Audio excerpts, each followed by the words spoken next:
Neste vídeo, um texto de 83 anos, escrito pelo missionário sueco Nils Castberg, falando sobre os trabalhadores do Evangelho e o seu salário.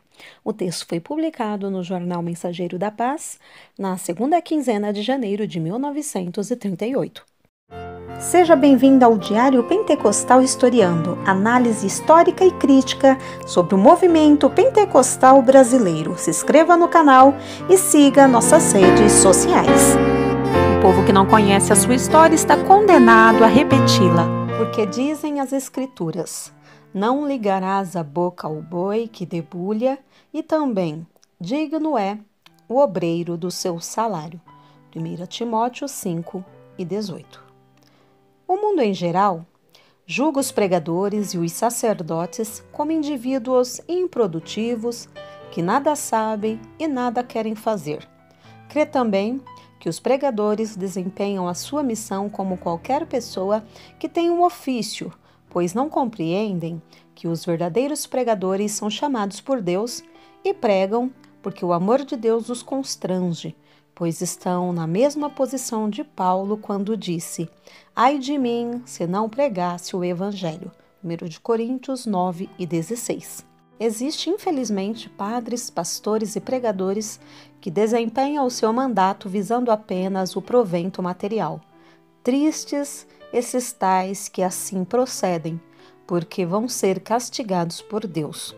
Os profetas e pregadores no Velho Testamento eram chamados e mandados por Deus. Moisés recebeu a sua vocação no Monte de Deus, em Horebe, Êxodo 3, do 1 ao 5.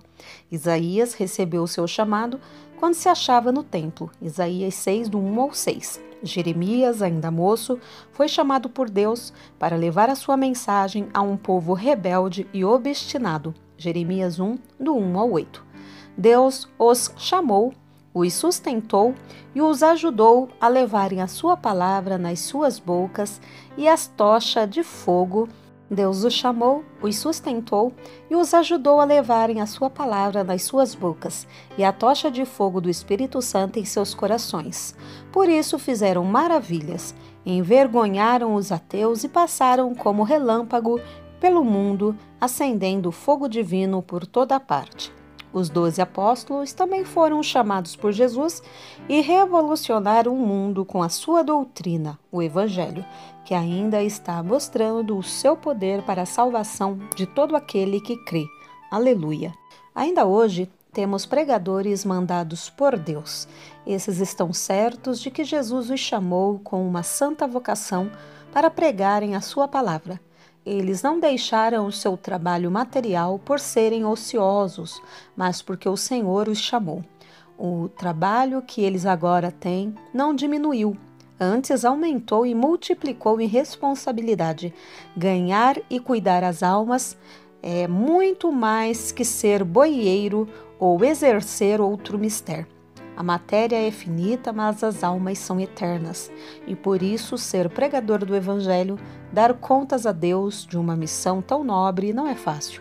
Ai do pregador que facilita de cuidar bem do rebanho de Deus. Aquele que está servindo só para ganhar o pão e por não querer trabalhar materialmente, não é digno de ser pastor ou pregador. Os que não são chamados por Deus podem já deixar de pregar e exercer outro mistério, pois assim não empatarão com hipocrisia a obra de Deus. O que o mundo necessita é de pregadores chamados, preparados e mandados pelo Senhor, pois só esses fazem algo de valor para o reino de Deus. O pregador não deve também ser preguiçoso e ficar encostado na cama de dia e de noite. Ele deve sempre ter trabalhado bastante, visitar os membros da igreja, espalhar folhetos, testificar em tempo e fora de tempo, visitar os doentes e consolá-los. Um menino disse certa vez a seu pai, quando estava este na mata no inverno: papai, estou com muito frio. O pai respondeu: trabalha, menino, e te aquecerás. Uns dias depois, seu pai voltou da igreja muito queixoso e disse: está tão fria espiritualmente a igreja? Então o filho se lembrou do que o pai lhe dissera na mata e replicou: Trabalha, papai, e te esquentarás. Talvez, irmão, esteja fria a tua igreja. Trabalha e então sentirás o calor do Espírito Santo. Os homens não gostam de empregados preguiçosos. Será que Deus apreciará pregadores ociosos? De modo nenhum. Quem não quer trabalhar, também não deve comer, diz a palavra de Deus. 2 Tessalonicenses 13:10. O alvo do meu artigo é falar algo a respeito do salário dos pregadores. A maior parte dos pregadores das Assembleias de Deus tem saído pela fé, lutado pela fé sem nenhuma promessa de salário fixo. Deus, porém, tem sustentado os seus e nada lhes tem faltado. Louvado seja Deus. Quando os pregadores saem para lugares novos, em que não há crentes que possam sustentá-los, têm então de lutar com dificuldade. O que, porém, não se pode compreender é que os tais vivam ainda em privações, depois que o trabalho cresce e se acha levantada uma grande igreja no mesmo local das primeiras dificuldades. Isso assim acontece porque às vezes os crentes querem que os pastores continuem a viver com salários mesquinhos.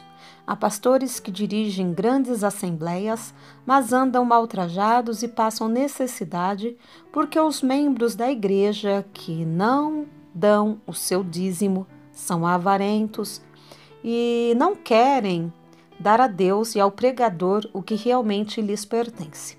Já é tempo das Assembleias de Deus deixarem os sapatos de crianças, compreendendo que, quando a igreja cresce, o trabalho do pastor também cresce e então o salário deve também crescer. Escrevendo assim, me refiro à sorte dos nossos pregadores brasileiros. Não me move o interesse pessoal, porque os missionários recebem o seu sustento das igrejas de suas respectivas terras, que cuidam dos seus trabalhadores para que nada lhes falte.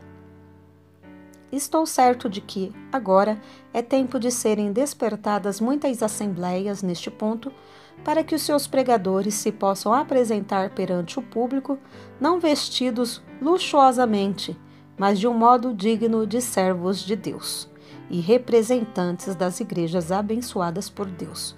O trabalhador é digno do seu salário, disse o apóstolo São Paulo, não para ficar preguiçoso e negligente, mas para ficar livre da luta material e poder empregar a sua força e seu tempo inteiramente na vida espiritual. Com isso, não quero dizer que, se for preciso, o pregador não possa, em qualquer ocasião necessária, aceitar um serviço honesto para mostrar também ao mundo e à igreja que sabe fazer mais alguma coisa do que pregar. O dever, porém, da igreja é sustentar condignamente o seu pastor ou evangelista. Paulo deu ordem aos irmãos das igrejas que cuidassem bem dos seus companheiros de batalha e que suprissem bem as suas necessidades materiais. Não podemos e não precisamos marcar quanto será o salário de cada pregador, visto que as circunstâncias dos campos e possibilidades das igrejas são desiguais. Cada igreja deve saber tratar bem do seu pastor, enquanto este também estiver bem servindo aos interesses da causa divina. Agora, atentemos no que dizem alguns crentes.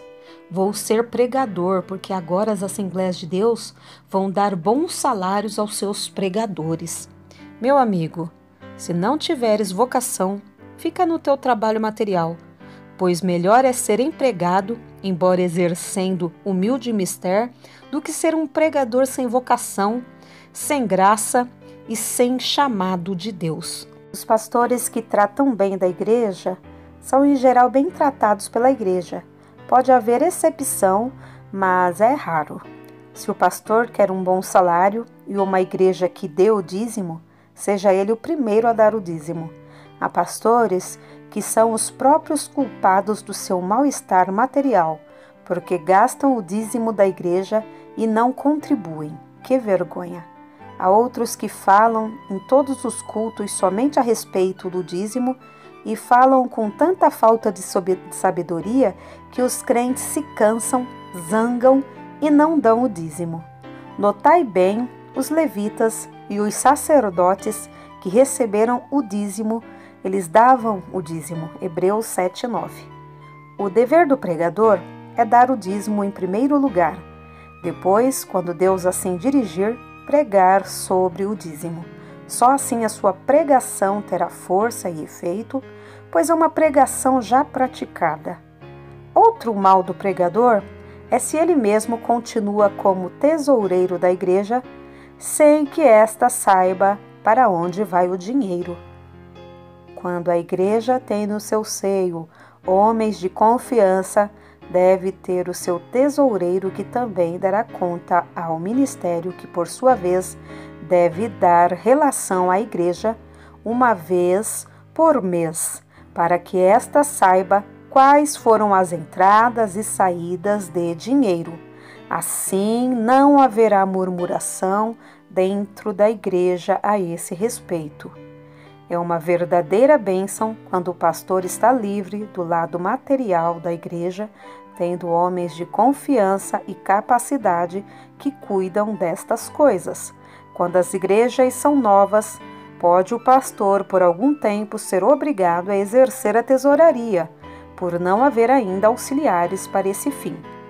Deus ajude tanto os pastores como as igrejas a cumprirem o seu dever, e certo é que Ele quer ajudar para que todo o trabalho da igreja seja aperfeiçoado para bem-estar dos pastores e para a glória do nome do Senhor. Nils Castberg, segunda quinzena de janeiro de 1938.